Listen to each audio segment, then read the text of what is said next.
em parceria com a Petrobras, sob a batuta, vamos dizer assim, da ANP, nós decidimos furar o primeiro poço no pré-sal.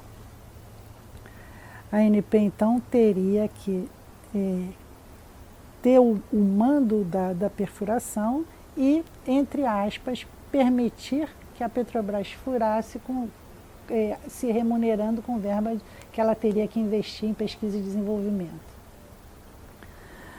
Houve uma discussão grande onde seriam esses poços. E naquela época a Petrobras entendia que aquilo ali tinha que ser furado no Nordeste de Lula, o campo que hoje se chama, se eu não me engano, Sépia. E a ANP dizia o seguinte: não, hoje em dia eu enxergo o Nordeste de Lula como uma área que vai me dar 500 milhões de barris, o que era muito, né? Mas a gente quer capitalizar 5 bilhões. Né? Então, se a gente for furar 500 milhões, nós temos que furar 10 vezes isso. Nós não vamos furar 10 poços. Então, vamos buscar uma coisa maior, e a gente achava que o maior era o Búzios, né? Houve muita discussão a esse respeito, nós fizemos um grupo de trabalho, né? Teve até uma coisa interessante nesse grupo, porque na ANP eram 3 moças que estudavam isso, 3 moças muito bonitas, jovens, bonitas, bem treinadas, e elas foram lá discutir a locação do ANP1, né? Eu estava viajando nessa época. Essa é uma história que vale a pena registrar. Não, tô adorando, né? Tô adorando. Vale a pena registrar. E elas foram à Petrobras e me ligaram de lá. Magda, não é possível. A gente chegou aqui, estamos tratando desse assunto e ninguém acredita na gente. Eles não querem isso, eles querem outra coisa, não sei o que a gente faz. Eu digo assim, a primeira coisa que eu vou fazer é o seguinte: se eles não estão acreditando em 3 moças jovens e bonitas, eu vou fazer o seguinte: eu tenho um geólogo velho aqui, com cara de bravo, chama ele, né? Eu vou chamar ele, vou mandar ele aí ajudar vocês. Liguei para ele hoje está na Queiroz Galvão, e disse assim: olha, por favor, você vai lá na Petrobras, ajuda as moças, né? E diz para eles o seguinte: se não for ali, não vai ser em lugar nenhum, porque a ANP não topa, né? Aí ele foi com uma cara de bravo dele, ele acha que ele é o pai do pré-sal até hoje, e de uma certa forma é também, né? O pré-sal tem vários pais e várias mães, mas é também. E ele foi lá e briga daqui, briga dali, deslocaram o poço de que as meninas tinham dado, as meninas, as moças, né? Uns 200 metros, o poço foi furado e deu 173 metros de coluna de óleo praticamente contínua. E esse poço, vamos dizer assim, foi testado na véspera do fechamento do trabalho de certificação de reservas que a ANP tinha contratado para a capitalização da Petrobras. Eu me lembro que a empresa que ganhou a nossa licitação foi a Gaffney Klein. E eu me lembro que o geólogo da Gaffney Klein, quando viu o teste, olhou para mim e falou assim: unbelievable. Né? No segundo poço, também o ANP2, né?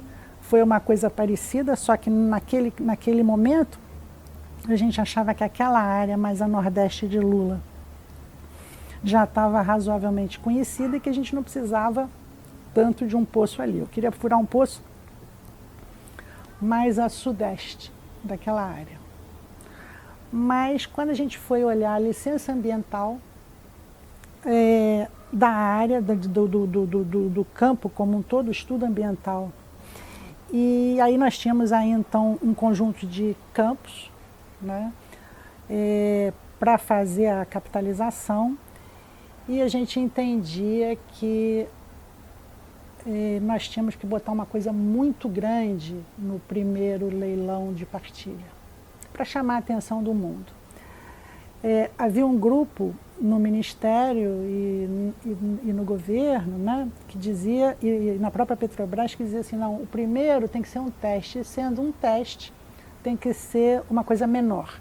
E aí aparece o Nordeste de Tupi de novo, que hoje em dia não tem nada de tão pequeno, né? Ele também cresceu, superou as expectativas.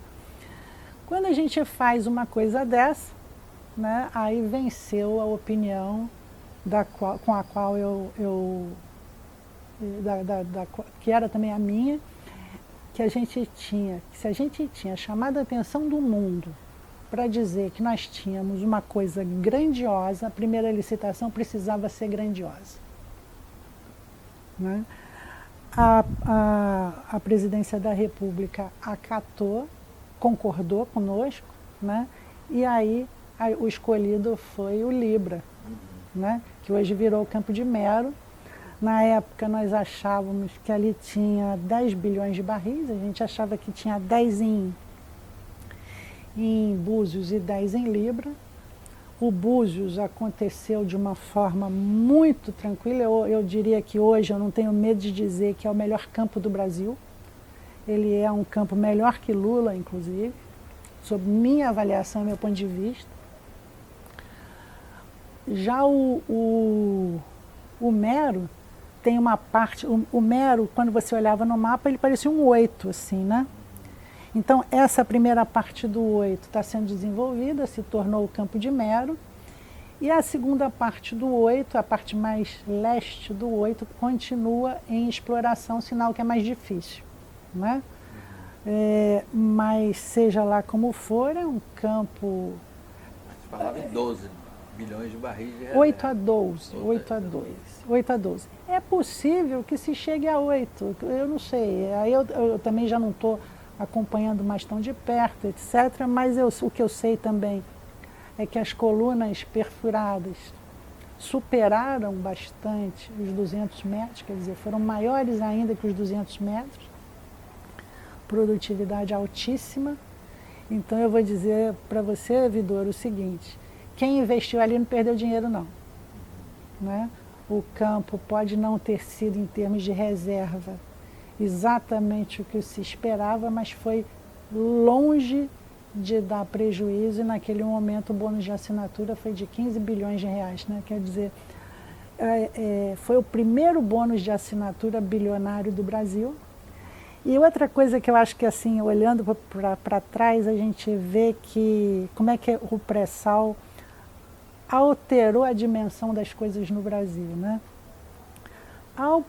Quando as empresas tiveram que vir para cá pagar o bônus de assinatura do pré-sal, elas tinham que pagar com uma guia de recolhimento da União, uma GRU. E a GRU do Brasil não permitia pagamento em bilhão, não cabia. Então, o governo federal, o Tesouro Nacional, o governo federal, o Ministério da Fazenda teve que alterar a GRU do Brasil para permitir o pagamento do bônus de assinatura de Libra. Né? Então, eu acho que, vamos dizer assim, é uma oportunidade de eu estar aqui conversando com você e registrando essas coisas. Eu nem sabia que você ia revelar esses bastidores. Né?